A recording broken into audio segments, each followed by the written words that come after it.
احنا اذا بتسمحوا لنا رح نعمل السيشن بطريقه شوي مختلفه، ما رح يكون في برزنتيشنز، رح تكون بصيغه مقابله انترفيو، واذا بتسمحوا لنا رح نحكي بالانجليزي. كان في عندنا ضيف ثاني كمان اجنبي، فعشان هيك كانت باللغه الانجليزيه. اعتذر الضيف الثالث، بس رح نستمر بالانجليزي، ولما نوصل للاسئله من الجمهور اللي بحب يحكي بالعربي اكيد بصير، وفي عود والترجمه شغاله. let's start. Our session, we're going to talk about public diplomacy and what that means, a new horizon for communications. What does public diplomacy mean? It is tempting to see public diplomacy as old wine in new bottles. After all, official communication aimed at foreign publics is nothing new in international relations. Image cultivation, propaganda, and activities that we would now label as public diplomacy are nearly as old as diplomacy itself. The basic distinction between traditional diplomacy and public diplomacy is clear. Traditional diplomacy is about relationships between the representatives of states or other international actors, whereas public diplomacy targets the general public in foreign societies and more specific non-official groups, organizations, and individuals. Public diplomacy is much more than a technical instrument of foreign policy. It has, in fact, become part of the changing fabric of international relations. Countries ranging in size from as large as the United States or as small as Belgium or even Liechtenstein, and whether they're democratic or authoritarian, whether they're very wealthy or some of the poorest nations, they all work on their public diplomacy. It's part of what they think about and what they spend time and effort on. Now, connected to the concept of public diplomacy, we found the rise of new terminologies such as soft power, or nation branding, and cultural diplomacy, among many other new terms. Now, with us today to help us better understand all these issues are His Excellency Ambassador Mohamed Alorabi, former Foreign Minister and head of the Foreign Affairs Committee in the Egyptian Parliament. His Excellency also served as Egypt's ambassador to Germany and worked in the embassies in Kuwait, London, Washington, and Tel Aviv. And Mrs. Loula Zaklama, President and Managing Director of Rada Research and Public Relations Company. Mrs. Loula has 50 years of experience in designing marketing, communications, and PR strategies for multinational companies operating in Egypt. Thank you for being here. Let me start with Your Excellency. We said that public diplomacy is about targeting ordinary people. Now, this is quite a change from diplomatic practitioners, what they're used to in dealing with what's more comfortable within their own circles. How do you find that, as a career diplomat yourself, how do you find that challenge? Let me first of all welcome all of you, but I think we have a disadvantage that we are the last panel, so I think people need to wake up a little bit with us. So that's why I really am grateful, that you changed the way of the panel from presentation to discussion. I think this will create more, I would say, the enthusiasm for the audience. In the meantime, I am honored and privileged to be with Madame Loula Zaklama. She gave us a lot of, I would say, leadership in that field, and we are grateful in the Foreign Ministry that she was one of the pioneers whom talking about the public diplomacy. Anyway, my experience in Germany, I arrived in Germany as ambassador to Egypt the 15th of September 2001. Just 4 days after September 11, the famous September 11. So I think the situation itself, it gives me the idea that I should be open to the public in Germany. We had an image at that time that we are Arabs, Muslims, dark skin, black hair, black eyes, and all, this, I would say, descriptions. It makes you as a potential terrorist. So my challenge was great at that time to change this image to a positive image. So the way was to adopt and fulfill the public diplomacy in the broad, meanings of this terminology, which I would like to thank you that you put it in a very good, I would say, your articulation to the subject itself was great. So I opened the door. Simply, I opened the door of the embassy. Embassies abroad for the ordinary people is just high fences, security, nobody knows what's going on inside. So I eliminated all this, stereotypes, and I decided to open the doors for the public to come inside the embassy and to see what we are doing. I used, and also you used this word, soft power of Egypt. Egypt is one of the, I would say, powerful nation in the soft power. We had a lot of things, culture, civilization, people, everything. So I used the soft power of Egypt as one of my tools in order to attract the public in Germany to come to visit the embassy. I used the place to be a culture center, and I think it was a very successful, I would say, policy, and a very successful, I would say, approach. That's why even the Humboldt University in Germany, they started to create a new, I would say, lectures to the students under the name of public diplomacy, and I was the one who opened, these lectures in the Humboldt University. So you said this happened back in 2011, so that was quite... 2001. 2001, so that was really very ahead of its time. Yeah. How did you find, were your efforts met with a lot of pushback? Did they fight you back? Did you find it difficult getting it through your bosses back here at headquarters? Well, it was new for them, but I didn't care. I'm sorry to say that, and I found a very receptive atmosphere in Germany when I opened the doors. And the embassy was available to anybody who wants to come, starting from the young children in schools to come to even to plant a tree in the garden of the embassy under the name of the Road of Peace. So I didn't care, and I got the endorsement from the foreign minister at the time and the president also. He was encouraging me to follow, this kind of policy, and it was a great success, and I deserved after that the greatest, or let us say the highest decoration from the German government due to the public diplomacy, not the official diplomacy. That's a pioneering story. Yeah. Mrs. Loula, you come from the world of corporate communications, so that's from a different perspective.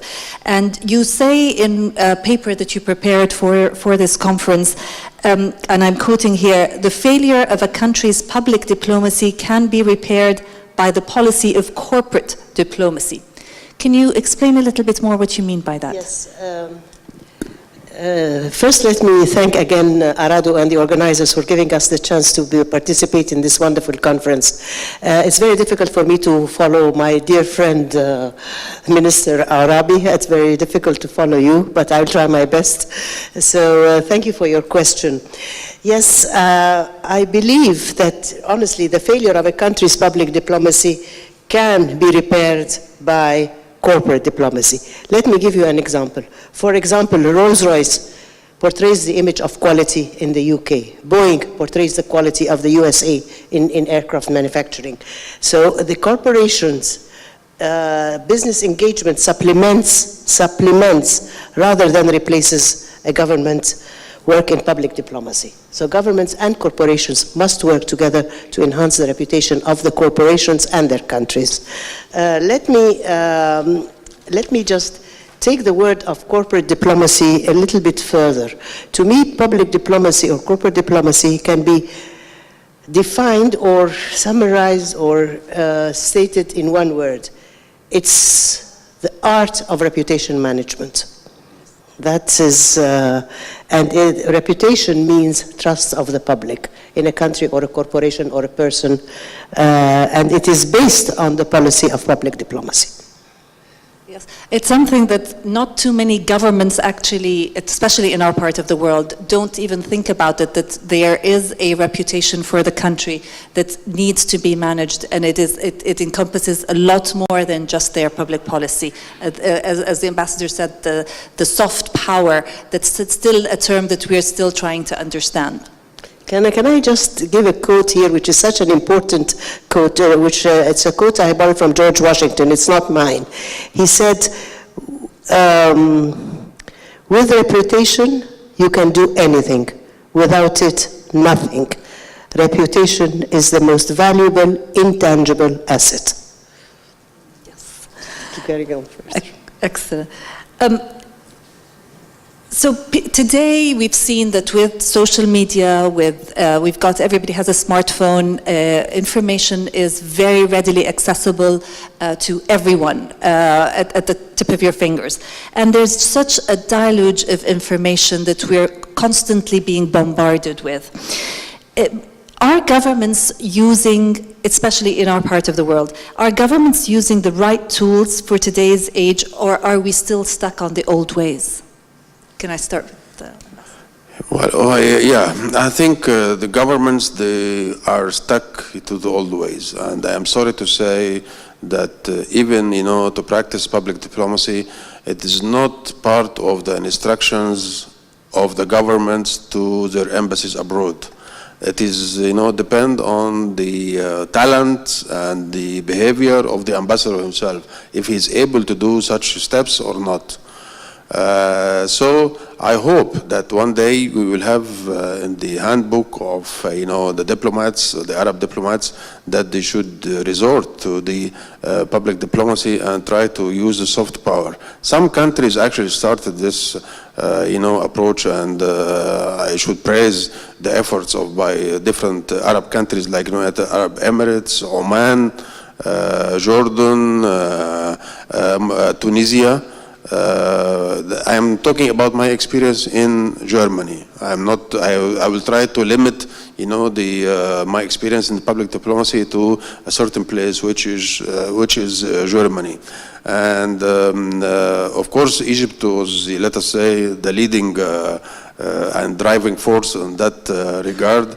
And but most of the Arab countries actually used even some other countries like India, like Pakistan, some Asian countries, of course, the Philippines, Singapore, they were using the culture. We said actually many terms, which is so important, and each term actually deserve to be a subject for general discussion, because if you're talking about the cultural diplomacy, it is a very wide science, not even just ideas, but it is a science now. So we have now even teaching in some universities what they call it the intercultural communication, which means that how culture could bridge the gaps between different people and different nations. And this will be a very important and even positive elements and method to fight terrorism, which we are suffering from, and it's prevailing everywhere now in the world. So culture and communication and understanding and tolerance, all this good notions, I think it should be practiced by not just the instructions, but I mean to even train the young diplomats and the young officials how to indulge in such science in a very effective way in order to be implemented when they are abroad, because the image is so important now. And also you used, by the way, your introduction was very good and efficient. You used also branding nations, and this is also one of the things which a lot of nations and a lot of even corporates now doing a lot of efforts to convince nations to be branded, But unfortunately, most of the governments, they look to this, ideas as a sort of luxury, a sort of waste of money and time and efforts. And I am telling you, this way or this kind of concepts you just mentioned in your introduction, it is maybe more effective than F-16 and tanks and many other things. So I hope that we will resort, to these ideas and try to devote part of the money we are paying for, tanks and aeroplanes, for public diplomacy and for soft power of the Arab nations. And I think this will give us a lot of good results. Thank you so much. That's everything you've said hits the nail on the head, definitely. We tend to think that communications is only left to the communications officers, or that the ambassador is the only person who actually has the role of reflecting the image of the country, which is absolutely not true. Every single person is a communicator. Every single person represents that image of the country, whether it be the country, whether it be the organization or the company that we work for. And everyone needs to be aware of that we are constantly communicating. Absolutely. In everything that we do, in our appearance, in the way that we talk. And it's not just that press release or the tweet or that post that we put on Facebook is just a sort of a complementary thing. To touch the ground is different than, to receive information through the internet or whatever. Definitely. If I can go, Ms. Loula, you touched upon reputation and how important reputation is. And public diplomacy is about improving the reputation of a country, but among who the public, the ordinary people of another country, of another foreign entity. Do you think that we hear from what you see, your experience in the Arab world, do you think we're missing an opportunity here, or do you think we're getting something right? Of course, we're missing a great opportunity. We have the golden opportunity now to communicate our culture, our beliefs, our values to the other Arab countries, to the whole world outside, what we are about, what our values are about. I don't think we are doing enough in communication at all. We need to get our communication straightened out. We need to get our messages focused to the point, and we need to transmit those messages. I'm afraid that what is happening now is, where does communication fit in? Where does communication fit in a country's overall strategy? Are we brought in for damage control, or should we be brought in for damage prevention? And I think we should be brought in at the very start, when actions are being taken, when policies are being drafted, when the discussions are at the highest level. We must explain to the stakeholders, wherever those stakeholders are, internal, external, worldwide, whatever. We have to explain these policies, why, and the impact it has on the stakeholders. And I'm sure, and I think, I'm afraid, and I speak from 50 years of experience, that we are always, well, not always, but many times, we are brought in for damage control rather than damage prevention. Yes, the story was always reactive rather than proactive. Yeah. And forward planning is the one thing I think that's really lacking across the Arab world, and in our mentality and how we approach almost anything. You put the nail on the head, forward planning. I'm afraid, and I say that in all honesty, that we are rather engaged in reactive, not proactive. When life is easy and la vie en rose and everything is in ship-shape, as they say, we tend to forget to communicate. But we have to communicate when the skies are blue, so when it falls, we are ready with a platform and a cushion on which we can sit. Definitely. I wanted to ask the question from a different perspective. So we know that engaging is very important, and we heard earlier about how important, and it's no longer a luxury, it's a critical need for governments and officials to be active on social media. But let's take the perspective from the government's point of view. And of course, for every government, control tends to be the top priority in one way or another. So now, ambassadors, for example, can bypass all the official channels. Usually in most countries, especially in our region, any foreign ambassador, when they want to do any kind of activity in the country, they have to go through certain procedures or processes to get certain approvals from the Ministry of Foreign Affairs. Now, Twitter, for example, or Facebook, allows them to completely bypass that process and to speak directly to the public, to the ordinary people, and to interact with them. Now, seeing it from your official hat. Is that a good thing or is that a bad thing? Well, it is a good thing, but you know, for old people like me, I think we would rather, you know, to follow the traditional ways. Maybe yes, Twitter and Facebook and other things, it's good for my daughter and maybe young people like Madame Loula Zaklama. But not for me. But anyway, I would like to give you, maybe to share with you my experience. One example, actually, to prove that the eye-to-eye contact is maybe more efficient and more deep than using the new methods which we are looking for now. And I think maybe the president of the Czech Republic, I think he is one of the advocate of the traditional, because I met him yesterday evening and I know him very well, and he is the one who is really hating, you know, the Facebook and the other things which is using now. You know, I was in one of the lectures in a place called the Schwarzwald in Germany, and I was lecturing the young high school students, around 350 students, boys and girls.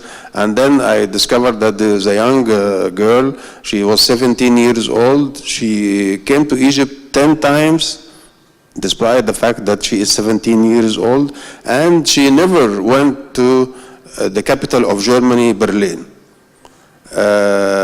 So it was my, you know, I seized the opportunity to capture the audience at that time. And I told her, okay, Jessica, I know her name, Jessica Becher, I still remember the name.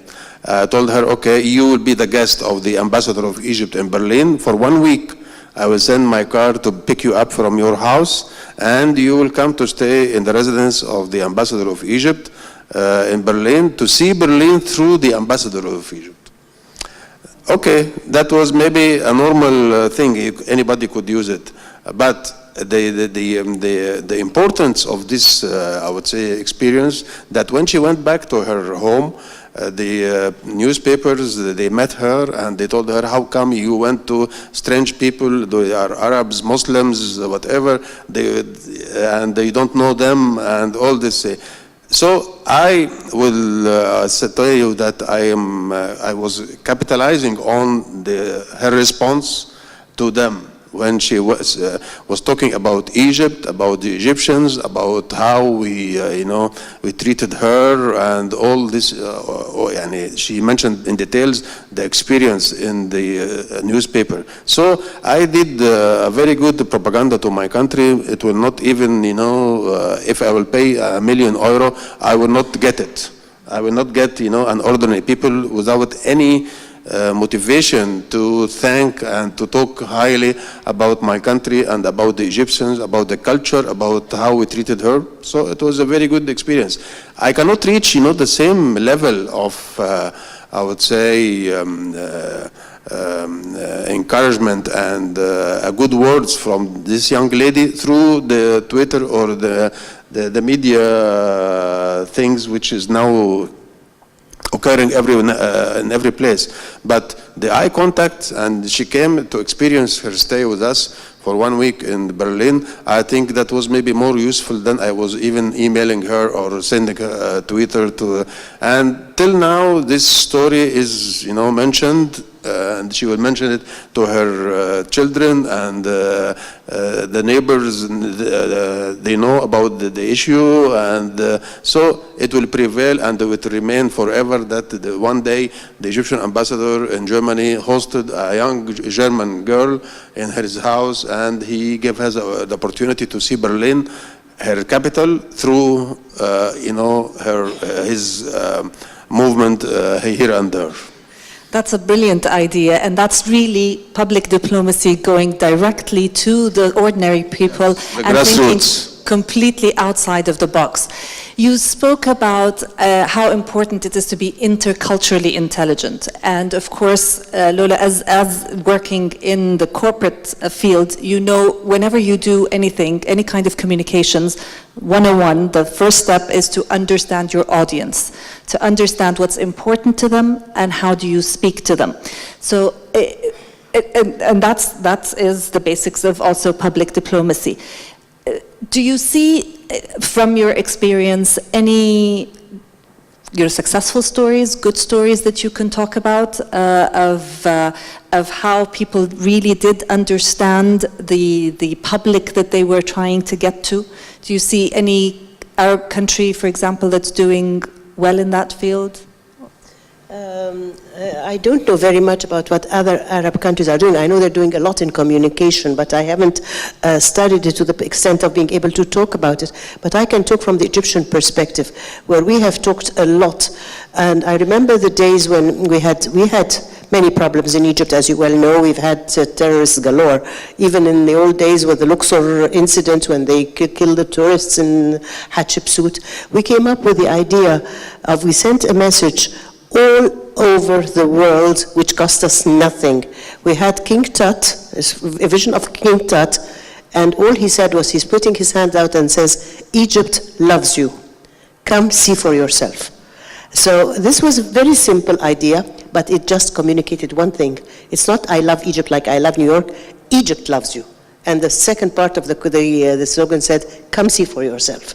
So I think this was a very simple idea. I remember this campaign. You remember this campaign? And in Arabic, actually, it was one simple word, and it was all over Jordan and the Gulf. Yes. Wahashtuna. Wahashtuna. We miss you. Which literally means we miss you. It was brilliant. And we continued that with another slogan saying, embrace Egypt. So come and embrace Egypt.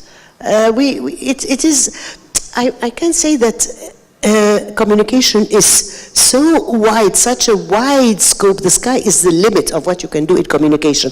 The only thing that you have to really get straight is get your messages focused. Simple and focused. And understand your stakeholders. It is a science. It is a big science. It's the art of communication. But it is a simple way of communication. Let's not complicate life. Life is complicated enough. Let us take it simply. Exactly. It's all about simplicity. Simplicity and focused communication. And the example that you brought of Wahashtuna was simple. Embrace Egypt. Egypt loves you. It's all three words. It's not a brilliant lecture of 2 hours. So I think we did well there, yes. I guess. Simplicity, focus and authenticity. And again, don't forget that we are flooded. The brain is flooded with messages. How much can you absorb? Messages are hitting you from all over the world. And the simplest and strong communication has to be very short and very simple, because the attention span is also very short. Exactly. And competition for your attention is very high. And I suppose just before we go to take questions from the audience, the one thing to keep in mind is that when we're in public diplomacy, we're communicating to another public, of another foreign entity. And the first thing is to understand what's important to that audience and how to communicate with them and how to reach them. The example that the ambassador brought was head on. It's thinking outside of the box instead of going through the traditional ways. Let's take some questions from the audience. Okay, can I just state one incident of a failure in communication? We are all talking about our successes, but there are some horror stories. Plenty, okay? One thing that I will never forget was when we were doing something for instant soup. And the communication had to go to it was an international campaign. And when it went to Japan, it did not fail. It was a disaster. It was insulting to the Japanese housewife who takes pride in making soup over 6 hours, and we're telling her, take this instant package and just put some boiling water over it.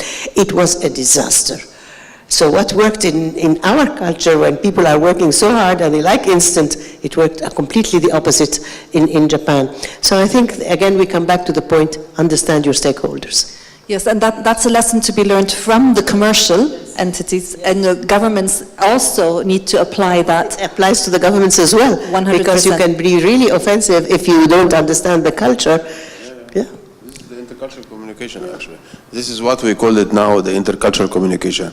How you behave in a certain, society without agitating them or doing wrong things.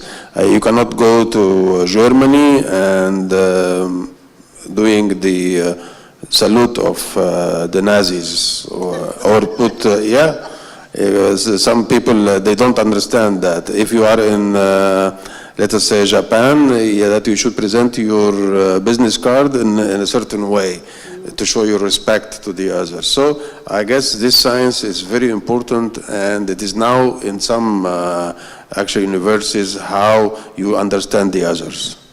Thank you. Questions, please. You spoke, Loula, about the importance of intercultural understanding. Your Excellency, you stressed that point as well. And I'm so thankful and really appreciate that you mentioned that diplomats need to be trained. I just happened to be invited to an OSCE conference in Vienna to give an incentive speech, and then I witnessed, that was exactly after the Charlie Hebdo event, and the communication between one of the Arab ambassadors and the French ambassador was a total miscommunication. Yeah. And therefore, you mentioned that young diplomats need to be trained in intercultural understanding the other and dealing with the other.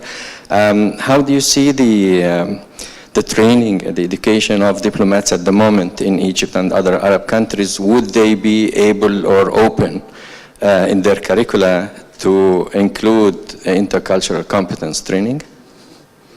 Well, thank you very much for this question. Actually, of course, this kind of openness and to think outside the box, as Rana said, it is not, something you be trained. I mean, yes, this kind of imagination to create, new ideas, it is a talented, gifts from God. Yes, you can train the people to a certain extent. But this is my experience, by the way. I'm not talking about a theoretical thing, but I'm talking about that I did a lot of, I was just mentioning to His Excellency about that I was, in different programs to train young diplomats in different Arab countries. But I can tell you that not all of them, they will be 100%, efficient in what they got from what I was telling them about how to create a new, I would say, ideas and so on. It needs, yes, training, but in the meantime, it needs also personality. And if you are a close, person, maybe you will not be or you cannot, let us say, adapt yourself to this kind of interaction with the others. But of course, one of the things which we are choosing the diplomats, that he should be an open-minded, person. He could be a good communicator, but I'm telling you from my experience that training, yes, is important, but it will not lead you to 100% efficiency in that, public diplomacy or the communication with the others or the understanding. But we are giving them ideas to open their minds. For instance, all of you, I think you know رباعيات صلاح الجاهين. رباعيات صلاح الجاهين, it is a masterpiece. Nobody could, deny that. So we give it to all the embassies in Germany to reflect this رباعيات to be translated to a picture.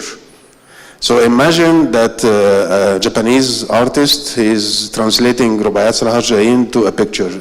South Korean, French, Russians, whatever.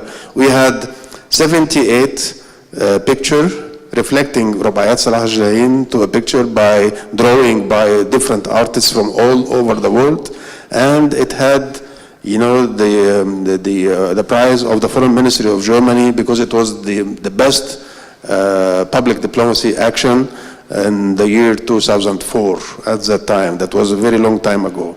So this kind of creation, it depends on your personality and your good training, but the personality is maybe more important, and I would say it is the first element for creation and, you know, trying to keep the momentum of this kind of flow of ideas. You don't like what I am saying, but this is my experience. Any other questions?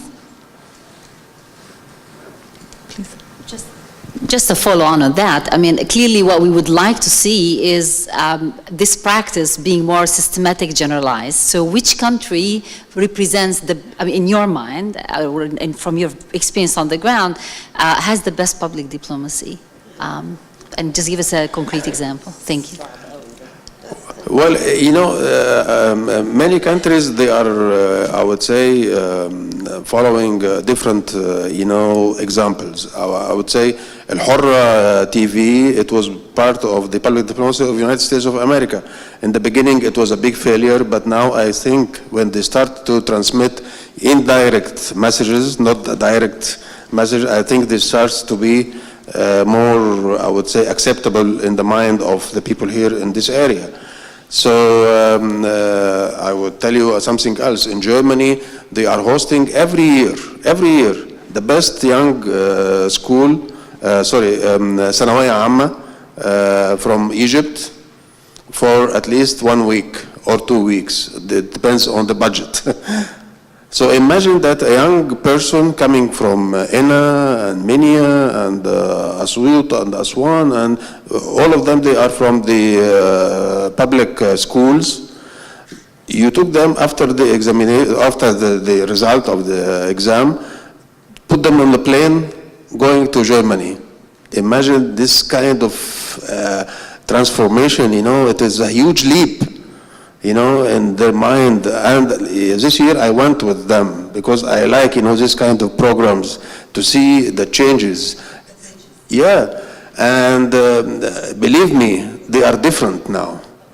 They are not different because they saw the Germany, but they are different because they saw Egypt from Germany.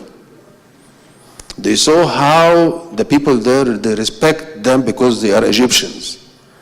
You know, you could live here in Egypt and, I mean, without going any place abroad, or you will never touch or to feel the importance and the appreciation of your country in the mind of the others. But when they went there and to find in a very big hall the Nefertiti, in the only statue in a big hall, and it is the, I would say, the most important piece in Germany, and so they discovered, yeah, that we are from this civilization. We are people that are appreciating what we did, and so this is the way of, you know, that's why I am not a fan of this new way of communication. I like you to come and touch the ground. This will be more effective, and it will mark in your head that actually I was subject to this kind of programs when I was a young diplomat. I went to Germany for the first time in my life in 1975, last century. But till now, this 1 month I spent in Germany, it has something, yes, inside me. And when I was there in 1975, I said, oh my God, I want to be the ambassador here in this. And I went there with this kind of emotions and respect to this nation and to this country. So that's why I was successful in Germany.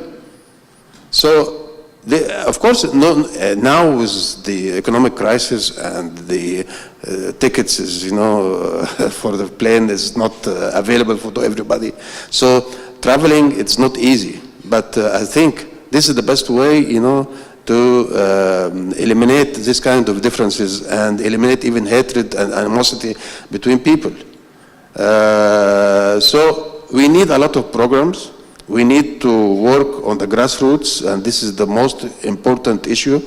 I still remember I brought Mama Lubna. She was a writer to the young kids in one of the magazines here in Egypt. I brought her to Germany, and she was even, reading stories to the young Germans, children, and they were fascinated, that the Egyptian artist came and she is telling them, Egyptian stories. So this kind of small things, it is, maybe some people will think it is not important. It is expensive, but important. And it will, create this kind of bridges between people. Without this, I can tell you, I still remember Omar al-Sharif one day, he said that if the Americans will bombard Iraq with books, it will be maybe more better than bombarding them with bombs. Exactly. That's soft power. That's exactly it. The ability to shape the preferences of others through appeal and attraction without any coercion. Yeah, and I still believe that, the indirect messages, it is maybe more important. Okay, we can bring people here, we tell them, okay, we are the Egyptians the best, and we are acquiring the 7,000 years of civilization. Yeah, okay, we can say that, but what will remain in their mind, I don't think nothing. But the indirect messages, the subtle messages will penetrate the hearts and the mind of the people. Can I add just one more thing? We always had this debate between advertising and public relations. And finally, not finally, but after we came up with this definition, advertising is saying how good you are. Public relations is what others are saying how good you are, which has more credibility. And we had this debate in an international panel, and we had boxing gloves. I had the boxing gloves of public relations, and my colleague had the boxing gloves of advertising. And we were debating the value of public relations versus advertising. So I think this is, again, another thing that we need to communicate in our region, in our part of this world. I want to separate this distinction between advertising and public relations. That's a very important distinction. Very important, and we need to work on it. We are the practitioners. We have a lot of work to do still. Yes. I've been in it 50 years. I guess I'll be in it for another 20 years, maybe. Yes, definitely. Yeah. Any other questions? Okay, thank you. I think we will wrap up. Sorry, there's a question there.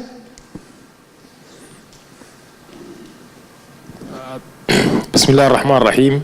علاء الدين حامد من جمهورية السودان، وزارة التعليم العالي والبحث العلمي. حقيقة أنا يمكن السيد رئيس لجنة العلاقات الخارجية بالبرلمان يمكن ذكرني حدث حصل لنا في وزارة التعليم العالي في السودان، ويمكن ده تعقيب لمسألة الفرق بين الدبلوماسية، العمل الدبلوماسي والعمل السياسي.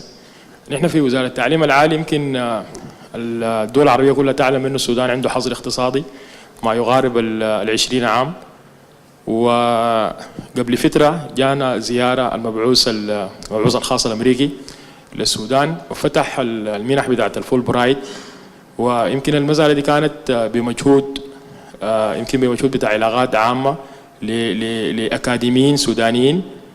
فحقيقة أنا بس دار السيد رئيس لجنة العلاقات الخارجية بالبرلمان يعلق لنا عن المستوى بتاع الدبلوماسية والعمل السياسي. يمكن في فرق كبير جدا جدا بين انه في دبلوماسيين بيمثلوا العمل السياسي، ولكن هنالك سياسيين لا يمثلون العمل الدبلوماسي. شكرا. ارد بالعربي ولا بالانجليزي؟ بالعربي. يعني انا بشكرك على السؤال، لانه انا يمكن الوحيد اللي في العالم العربي بلا فخر يعني اللي اسمي السفير الوزير النائب.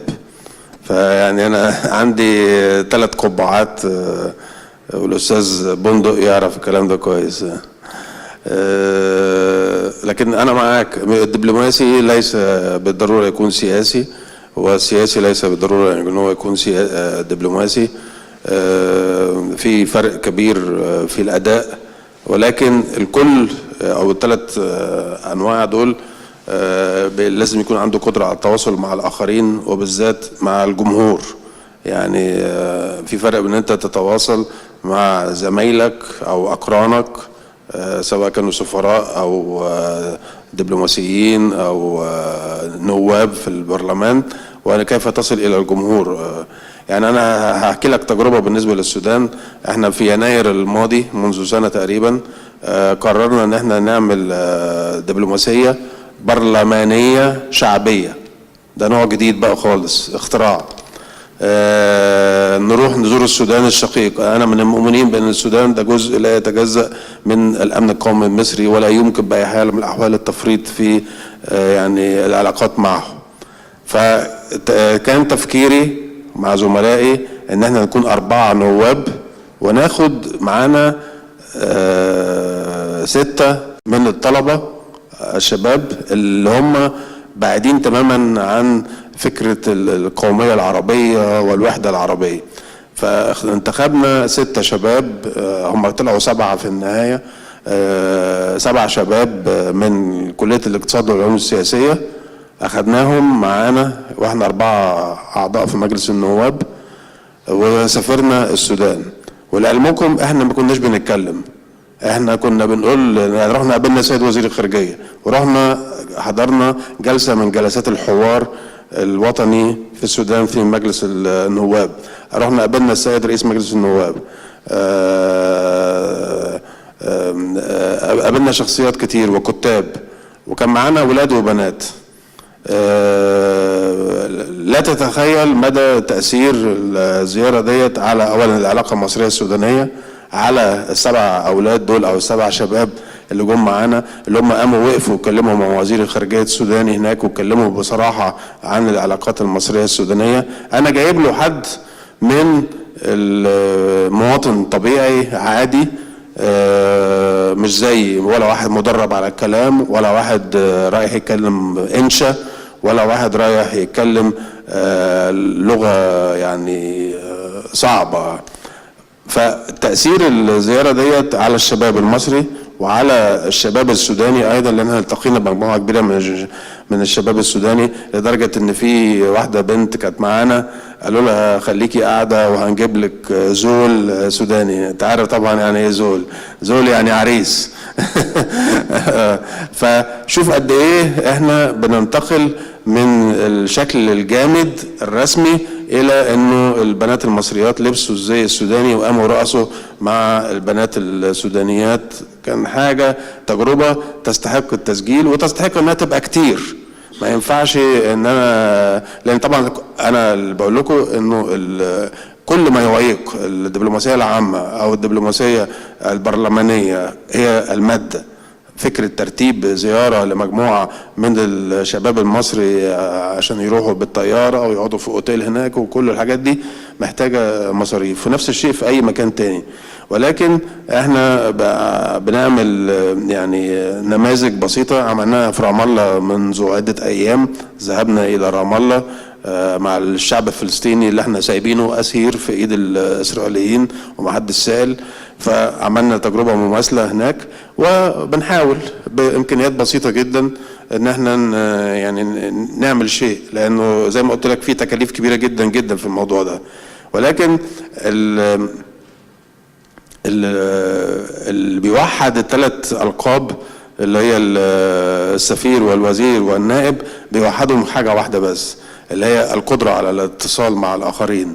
وهو ده موضوع مكتوب هنا عندنا على الموضوع الندوة بتاعتنا، القدرة على التواصل والاتصال. أنا أعتقد أن ده هو ده سر النجاح في أي مشروع احنا بنعمله في الفترة اللي فاتت.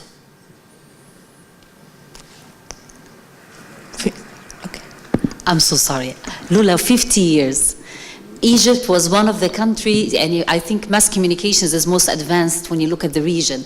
It started, print media started and is very well developed. Private sector in Egypt until today has a very vague understanding and definition of PR, and it's not just private sector. I think we can venture to say it's outside. We've just seen a presentation where the line is very blurry and there is not a clear understanding, as you said, of advertising versus PR. What aren't we doing? What do we need to do? How can we get this fixed? Budgets are allocated where PR gets the least understanding of professionals, and the difference in their contribution is not clear. What can we do as an industry? I'm sorry, but I had to ask. Rada, I've been doing this for the past 50 years, as you know, and I'm afraid I have failed. I can admit that I have really not failed, but I still have not been able to put through the heads. I am sorry to say that, I'm going to say this in all honesty, some deans in the universities still do not understand this distinction, and it kills me. And this is one thing that's maybe I can't say I will die at an young age because I'm already old, but this is one of the things that's going to kill me, is that this differentiation is not understood by university professors. You ask me, what can we do? I don't know if I live long enough to see it happen. مش عارفة يعني. I tell you, it's we lecture, we go to universities. I was asked to be a judge, to be part of a jury for projects on public relations in one of the universities. I honestly wanted to cry because all the presentations of the public relations were all advertising presentations. معلش هعمل ايه؟ This is what we call nasibi. Okay. Thank you so much. Thank you for your participation.